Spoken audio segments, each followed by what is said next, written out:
Guys, कैसे हैं आप सब। आई होप आप सब बहुत ही अच्छे होंगे और पूरा एनर्जी और जोश के साथ जो है कि आप लोग आ गए होंगे।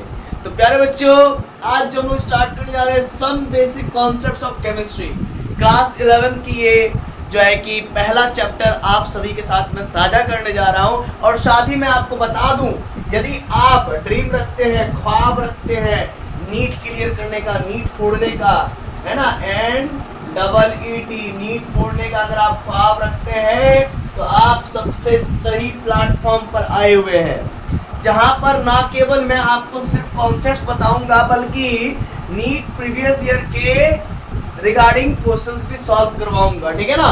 तो बस आपको क्या करना है, अंतिम तक बने रहना है। ठीक है ना। आइए हम लोग आज की क्लास का शुरुआत करते हैं। तो देखिए, मैं ऐसा मत समझिए, आपको ऐसा नहीं समझना है कि आप सिर्फ नीट का हो जाएगा, सर हम लोग का क्लास 11 का नहीं होगा, ऐसा नहीं है। अगर मैं 11 का पढ़ा रहा हूँ तो आपका नीट का भी होगा। साथ ही साथ मैं क्वेश्चन इस प्रकार से पढ़ाऊंगा कि आपका 11th भी क्लियर होगा और साथ ही साथ आपका जेई भी क्लियर होगा और नीट भी क्लियर होगा, उस लेवल का होगा। लेकिन मैं आपको इतना प्रॉमिस करूंगा कि नीट तो आपका क्लियर हो जाएगा स्टूडेंट्स, नीट तो आपका स्टूडेंट्स क्लियर हो जाएगा। लेकिन थोड़ा सा अगर आप जेई वगैरह करना चाहते हैं तो थोड़ा सा और आपको एफर्ट लगाना पड़ेगा। ठीक है ना। बस हम इतना बोलेंगे। यहाँ पर ये जो वीडियो लेक्चर्स बनने जाती है, मैं नीट पर्सपेक्टिव से ही काम को करता हूँ। ठीक है ना। और मैथ्स पढ़ाता हूँ तो जेई लेवल के पर्सपेक्टिव से पढ़ाता हूँ, एडवांस लेवल के पर्सपेक्टिव से पढ़ाता हूँ, क्योंकि मैं खुद एक मैथमेटिशियन हूँ। ठीक है ना। ठीक है ना, क्लियर है। और इधर जो केमिस्ट्री फिजिक्स जो मैं पढ़ाता हूँ वो नीट के दृष्टिकोण से पढ़ाता हूँ।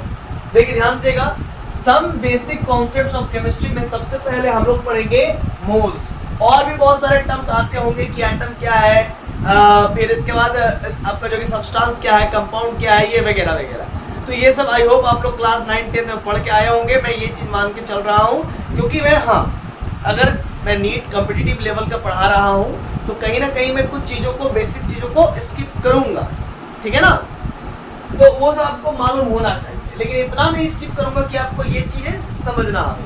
तो आप लोग बस दिल थाम के बैठिए, अब कोई टॉपिक को समझिए। मोल क्या होता है। जैसे हम लोग कहते हैं ना, 1 kg में 1000 ग्राम होता है, कहते हैं कि नहीं कहते हैं। आधा किलो में 500 ग्राम होता है, कहते हैं ना।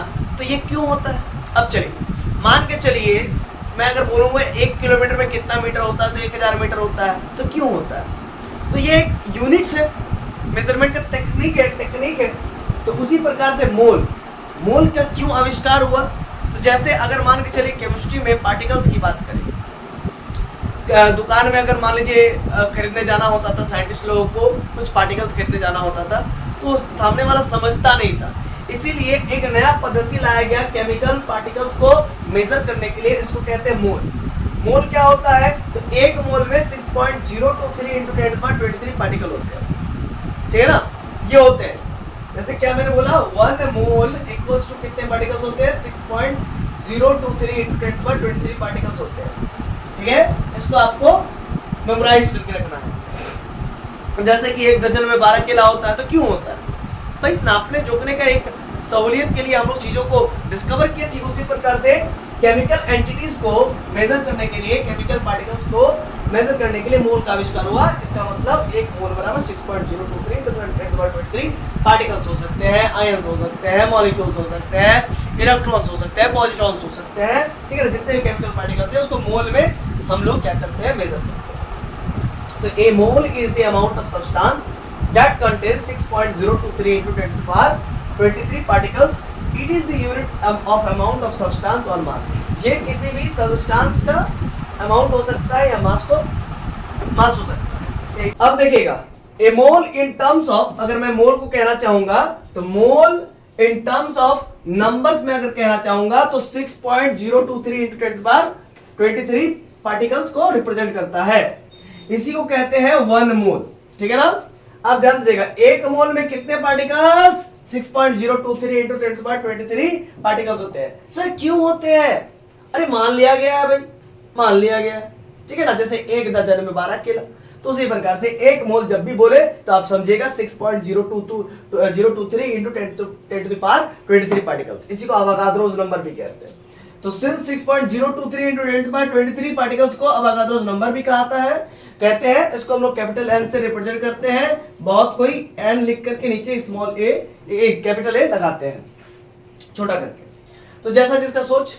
अब यहां पर आपको ध्यान देना है, मेन जो चीज मैं बताने जा रहा हूं उसको ध्यान देना। मैंने कहा 1 मोल, मैंने क्या कहा 1 मोल। 1 मोल में कितने पार्टिकल्स बच्चों?